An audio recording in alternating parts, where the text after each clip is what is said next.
Hello everyone. आज का हमारा टॉपिक है चतुर्भुज का अर्थ, उसकी भुजाएं, विकर्ण एवं कोण, sides and diagonals and angles of quadrilateral. So आज हम देखने वाले हैं। सबसे पहले हम देखते हैं चतुर्भुज का अर्थ क्या होता है।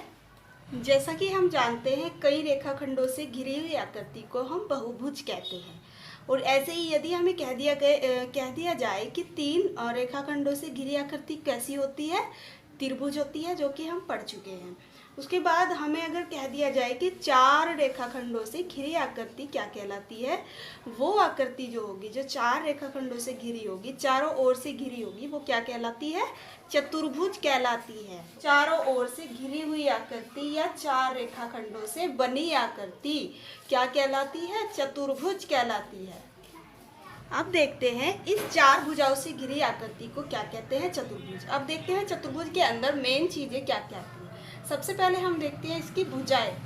भुजाएं, शीर्ष और कोण, तीनों ही चीजें कुल मिलाकर चार होती हैं। भुजाएं कौन कौन सी हैं? AB, BC, CD और AD। तो ये चार भुजाएं हुई। शीर्ष हमारे ABCD। ऐसे ही angle A, angle B, angle C और एंगल D। इनके बारे में हम अभी आगे पढ़ते हैं। सबसे पहले टाइप आता है संलग्न भुजाओं का। संलग्न भुजाएं कौन सी होती हैं? जो एक दूसरे से लगी हुई होती है। अब देखो, सबसे पहले हमने एक भुजा ली AB के बाद भुजाएं तो बाकी तीन हैं, AD, DC, CB भी है, BC भी है, तो सारी भुजाएं तो है। लेकिन AB की जो संलग्न भुजा होगी वो कौन हो सकती है? या तो BC हो सकती है या फिर AD हो सकती है। ओके, तो अगर हम देखें AB बोले तो B से चलते हैं। AB के साथ कौन लगेगा? BC। तो AB के साथ BC भुजा लगी हुई है। ऐसे ही BC के साथ CD लगा हुआ है और ऐसे ही CD के साथ कौन लगा हुआ है? DA। तो जो लगी हुई भुजाएं होती हैं एक दूसरे से, वो क्या कहलाती है? संलग्न भुजाएं कहलाती है। अब हम बात करते हैं सम्मुख भुजाओं की। सम्मुख भुजाएं कौन कौन सी हैं? सम्मुख का मतलब होता है आमने सामने, AB और DC। देखो, AB के सामने बिल्कुल कौन है? DC। और BC के सामने कौन है? AD। अब हम बात करते हैं शीर्ष की। शीर्ष होते हैं, शीर्ष की परिभाषा क्या आएगी? जहाँ संलग्न भुजाएं एक दूसरे को काटती। देखो, संलग्न भुजाएं कौन कौन सी हुई? AB और BC। AB ये है और BC ये है। कहाँ काटा? बिंदु B पर। यानी कि बिंदु B क्या हुआ? चतुर्भुज का एक शीर्ष हुआ। ऐसे ही BC और CD संलग्न हुई। कहाँ काटा एक दूसरे को? बिंदु C पर। यानी कि बिंदु C क्या हुआ? उसका शीर्ष हुआ। ऐसे ही CD और DA कहाँ पर है? D पर काटती हैं एक दूसरे को। ऐसे ही DA और AB एक दूसरे को A पर काटती है। तो कुल मिलाकर शीर्ष हमारे कितने हुए? चार, A, B और C और D। अब हम बात करते हैं सम्मुख शीर्ष की। सम्मुख शीर्ष कौन से हैं? आमने सामने वाले। सम्मुख शीर्ष B और D। इसके अलावा A और C, A व C। ओके, तो ये सम्मुख शीर्ष हुए हमारे। अब हम बात करते हैं मोस्ट इम्पोर्टेंट विकर्ण की। चतुर्भुज के जो विकर्ण होते हैं वो उसके सम्मुख शीर्षों को मिलाने पर बनते हैं। देखिएगा किस तरह से। सम्मुख शीर्ष हैं B व D। हमने इनको मिला दिया और ऐसे ही A व C को मिला दिया। ये भी सम्मुख शीर्ष हैं। तो आप बोल सकते हो सम्मुख शीर्षों को मिलाने वाला रेखाखंड क्या कहलाता है? विकर्ण कहलाता है। यहाँ पर विकर्ण कौन कौन से हैं? AC और BD।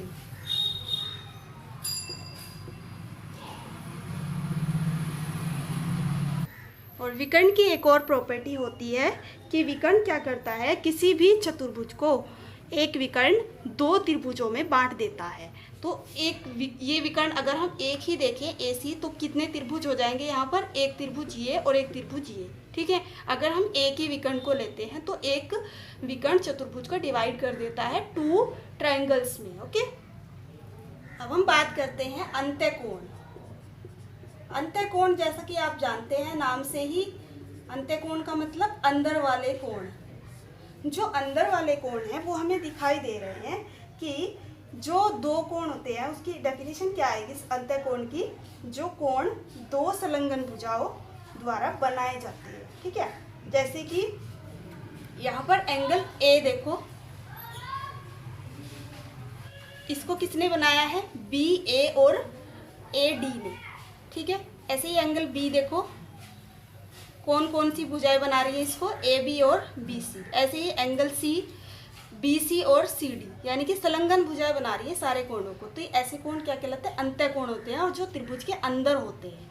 ओके, ऐसे ही एंगल डी, सी डी और डी ए, ये भी संलग्न भुजा बना रही है।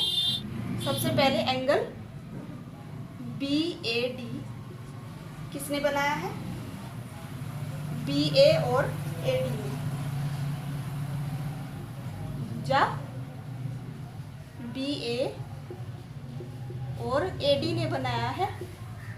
ऐसे ही एंगल बी सी डी, भुजा बी सी व सी डी द्वारा बना है, angle B C D. Okay, इसी टाइप से अदर एंगल आप लिख सकते हो, एंगल ए डी सी, यानी कि एंगल डी ये है, और एंगल ए बी सी, ये चार एंगल हमारे अंतःकोण हुए। इंटीरियर एंगल भी कह देते हैं इंग्लिश में। अब हम बात करते हैं बाह्य कोणों की। अब देखो, बाह्य कोण का मतलब होता है एक्सटीरियर एंगल। अब एक्सटीरियर एंगल जो होते हैं ये त्रिभुज के बाहर लाई करते हैं। इसके बाद देखो यहाँ पर, यदि मैं कहूँ आपको इसकी जो भुजाएं हैं उनको थोड़ा थोड़ा सा हम इंक्रीज कर देते हैं। देखिए कैसे, सबसे पहले भुजा बी सी को एल तक बढ़ाया,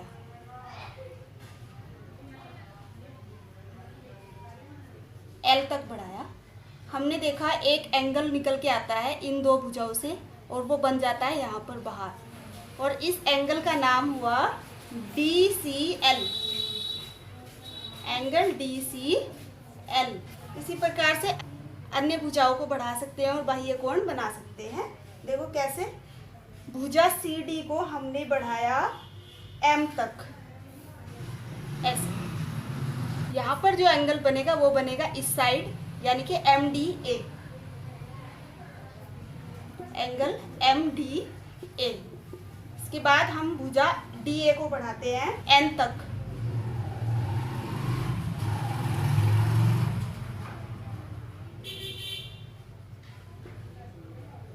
यहाँ पर जो एंगल बनेगा वो बनेगा इधर, और इसका नाम होगा एन ए बी। ये एन है यहाँ पर, एंगल एन ए बी। इसके बाद हम ए बी भुजा को बढ़ाते हैं, पी तक बढ़ाया, और ये जो एंगल बनेगा ये बनेगा इस साइड में, इस भुजाओं के बीच में।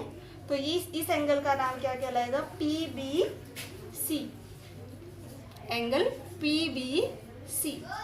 सो इस टाइप से आप देख सकते हो अंतःकोण बाह्य कोण में अंतर, और बेसिकली आप समझ सकते हो चतुर्भुज की सभी डेफिनेशन, भुजाएं, विकर्ण और एंगल्स। सो आई होप आप अच्छे से समझ गए होंगे। नेक्स्ट लेक्चर में हम देखेंगे इसके चतुर्भुज के टाइप्स। So thank you.